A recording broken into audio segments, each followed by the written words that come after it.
ভারতীয় রেলের পক্ষ থেকে অ্যাপ্রেন্টিস পদে ফর্ম ফিল আপ করার নোটিফিকেশন প্রকাশ করা হয়েছে। তোমরা যারা মাধ্যমিক পাস করেছো এবং আইটিআই পাস করেছো তারা কিন্তু এখানে উভয় স্টুডেন্ট তোমরা কিন্তু এখানে আবেদন করতে পারবে, ঠিক আছে। ইন্টারকাল কোর্স ফ্যাক্টরি চেন্নাইয়ের পক্ষ থেকে নোটিফিকেশনটা প্রকাশ করা হয়েছে। এবার অনেকেই বুঝতে পারে না এই অ্যাপ্রেন্টিসটা কী, এই অ্যাপ্রেন্টিস করে লাভটা কী, ঠিক আছে। এই অ্যাপ্রেন্টিস করার সুবিধা হলো এটাই, তোমরা যদি অ্যাপ্রেন্টিসটা করো তাহলে রেলের যখন ডি গ্রুপে ফর্ম ফিল আপ চলবে বা ফর্ম ফিল আপ হবে তখন কিন্তু তোমাদের জন্য 20% সিট রিজার্ভ থাকবে। অর্থাৎ সাধারণ স্টুডেন্ট থেকে তুমি যদি রেলের অ্যাপ্রেন্টিসটা যদি তোমার করা থাকে তাহলে কিন্তু খুব সহজেই তুমি রেলের ডি গ্রুপের চাকরিটা পেয়ে যাবে, ঠিক আছে। এই ছিল ব্যাপারটা, ঠিক আছে। এই হলো সুবিধা তোমাদের রেলের অ্যাপ্রেন্টিস করা, ঠিক আছে। এখানে তোমরা নোটিফিকেশন নাম্বারটা দেখতে পাচ্ছ, ঠিক আছে। এখানে online examination online form fill up কিন্তু অলরেডি শুরু হয়ে গেছে, ঠিক আছে। এখানে যে অফিসিয়াল ওয়েবসাইট দেওয়া আছে এই অফিসিয়াল ওয়েবসাইটের মাধ্যমে গিয়ে তুমি কিন্তু অনলাইন আবেদনটা করতে পারবে, ঠিক আছে।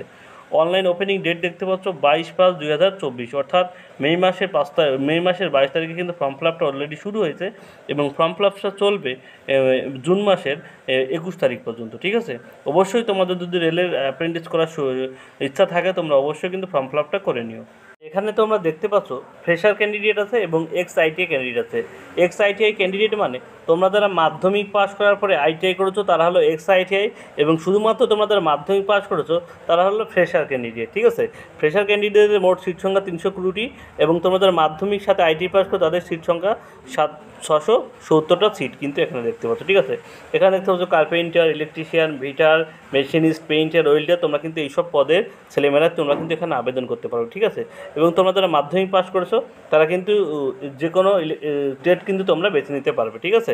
এখানে দেখতে পাচ্ছ তারপরেও কিন্তু আরও দুটো সিট আছে, এমএলটি রেডিওলজি, এমএলটি প্যাথোলজি, মোটে কিন্তু পাঁচটা মোট 10টা সিট আছে। এগুলো কিন্তু মেডিকেল স্টুডেন্টের জন্য, ঠিক আছে।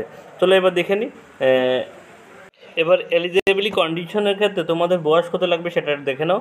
তোমরা যারা আইটিআই পাস করেছো তাদের কিন্তু বয়স হতে হবে 15 থেকে 24 বছর পর্যন্ত, এবং তোমরা যারা শুধুমাত্র মাধ্যমিক পাস করেছো তাদের কিন্তু বয়স হতে হবে 15 থেকে 22 বছর পর্যন্ত। এখানে কিন্তু এসসি এসটি ছেলেমেয়েরা 5 বছরের ছাড় এবং ওবিসিরা কিন্তু 3 বছরের ছাড় কিন্তু পেয়ে যাবে, ঠিক আছে। এবং তোমরা যাদের ডিসেবিলিটি আছে তাদের কিন্তু 10 বছরের ছাড় তোমরা কিন্তু এখানে পেয়ে যাবে। এবার দেখে নিই মিনিমাম এডুকেশন কোয়ালিফিকেশন, অর্থাৎ কী কী তোমাদের এডুকেশন কোয়ালিফিকেশন লাগবে। তোমরা যারা আইটিআই এক্স আইটিআই আছো, ঠিক আছে, তোমরা যারা অর্থাৎ মাধ্যমিক পরে আইটিআই পাস করেছো তাদের ফিটার, ইলেকট্রিশিয়ান এবং মেশিনিস্ট যদি তোমাদের থাকে তোমাদের কিন্তু মাধ্যমিকে সায়েন্স এবং ম্যাথমেটিকে 50% নাম্বার লাগবে এবং আইটিআইতেও, ঠিক আছে। 1 বছরের ট্রেনিং কিন্তু তোমাদের নিতে হবে। এবং কার্পেন্টার, পেইন্টার, ওয়েল্ডারে তোমরা যারা আইটিআই করেছো তাদের কিন্তু 50% মার্ক লাগবে, এখানে কিন্তু কোনো কিছু বলা নেই, ঠিক আছে।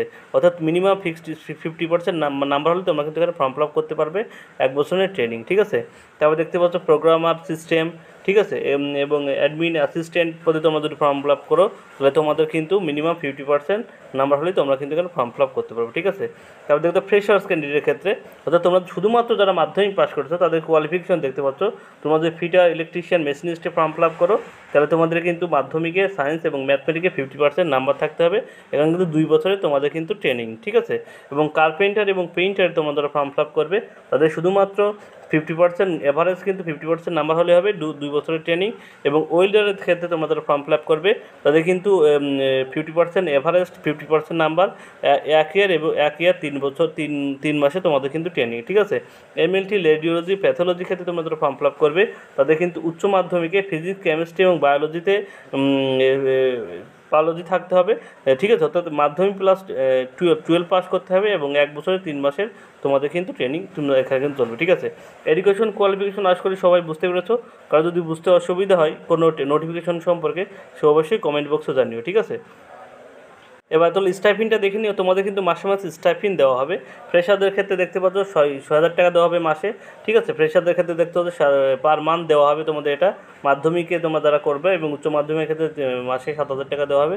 এবং মাধ্যমিক সাথে আইটিআই তোমরা যারা করছো তাদের কিন্তু মাসে 7,000 টাকা করে স্টাইফিন তোমাদের কিন্তু এখানে দেওয়া হবে, ঠিক আছে।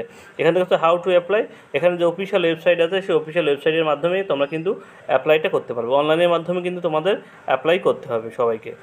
তোমাদের এখানে কিন্তু সিলেকশনটা হবে মাধ্যমিক নাম্বার অনুযায়ী, অর্থাৎ তোমাদের মাধ্যমিকে তোমরা যত পার্সেন্ট নাম্বার পেয়েছো তার উপর কিন্তু পার্সেন্টেজ হবে। সেখানে কিন্তু তোমাদের কাট অফে তোমাদের মাধ্যমিকের নাম্বারটাই যত ভালো নাম্বার থাকবে সে কিন্তু চান্সটা পাবে। এখানে কিন্তু কোনো এক্সাম হবে না, শুধুমাত্র নাম্বার অনুযায়ী তোমাদের কিন্তু কাট অফ মার্ক হবে, ঠিক আছে।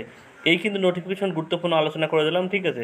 কারণ যদি কোথাও বুঝতে অসুবিধা হয় সে অবশ্যই কমেন্ট বক্সে জানে। তাদের মাধ্যমিকে ভালো নাম্বার আছে, তারা কিন্তু অবশ্যই খুব সহজেই এই রেলের অ্যাপ্রেন্টিস চান্স পেয়ে যাবে, ঠিক আছে। এখানে কিন্তু ভ্যাকান্সি সংখ্যাটা আমাদের আবার একটু দেখিয়ে দিলাম, ঠিক আছে। এখানে তোমরা কিন্তু অবশ্যই চান্স পেয়ে যাবে, এবং রেলের অ্যাপ্রেন্টিস পদে তুমি চান্স যদি পেয়ে যাও অবশ্যই সুযোগ মিস করো না। 1 বছরের ট্রেনিংয়ের পরে তুমি কিন্তু রেলের ডি গ্রুপের চাকরি কিন্তু খুব সহজেই পেয়ে যাবে, ঠিক আছে। এরকম গুরুত্বপূর্ণ আপডেট পেতে হলে অবশ্যই আমার চ্যানেল সাবস্ক্রাইব রেখো। সবাইকে ধন্যবাদ, সবার জন্য শুভকামনা।